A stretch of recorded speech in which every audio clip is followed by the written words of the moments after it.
What's up, guys? It is Josh with CrossFit Brobridge and CrossFit St. Landry, and I've been wanting to do this video for a long time. Alright, this is a source of a lot of knee pain, and it's something that needs to be fixed immediately. Okay, one thing it's called is the valgus knee. That's part of it, and what that means is as I'm squatting, my knees actually squeeze together. Maybe you've done like a heavy front squat or something. You're pushing out, and as you're coming up, those knees dive in. And you come back up. There's a lot of stuff we could talk about with that. Main thing though is that whenever that knee caves in, when that knee is oriented inward inside the feet, a couple things happen. For one, I'm loading the knee. Alright, I'm going to start developing some pretty gnarly pain here. Alright, you can just look at my knee. Does this look good or does this look good as far as stability and strength? Alright, it's pretty obvious to me. Now, how do we go about fixing this and what's the cause of it? One of the major causes of this issue is what we call abductor weakness, or glute weakness, or lack of activation. So the muscles that keep my knees tracking out over my toes are actually here. So if I don't know how to use my booty, or I don't have enough booty, I'm going to have trouble pushing those knees out as I go down and back. Now, what's important here is that we understand how this kind of knees out thing works. It has to start from the top.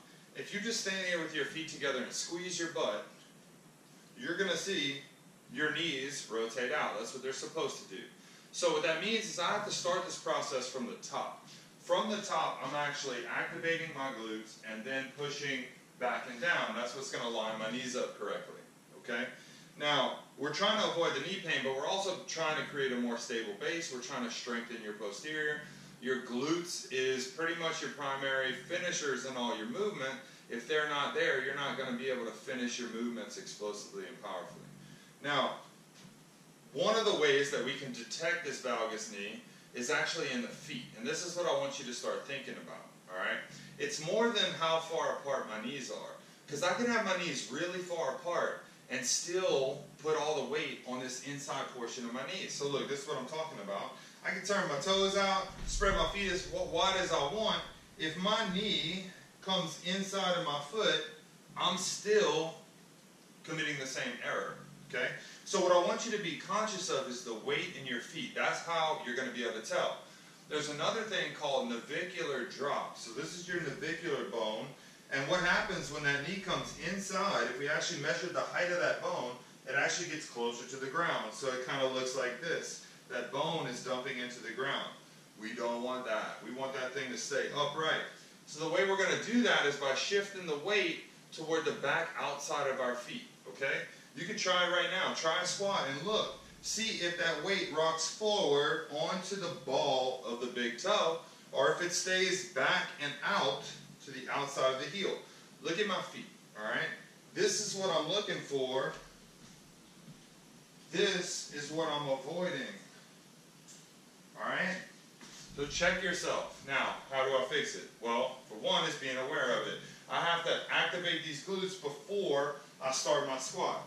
But here's a good way to start drilling it in. And don't use books, because this is not what books are for. But they'll work for today. So what we want to do is take maybe some 5-pound plates instead of books and put them down on the ground in front of your feet. Okay?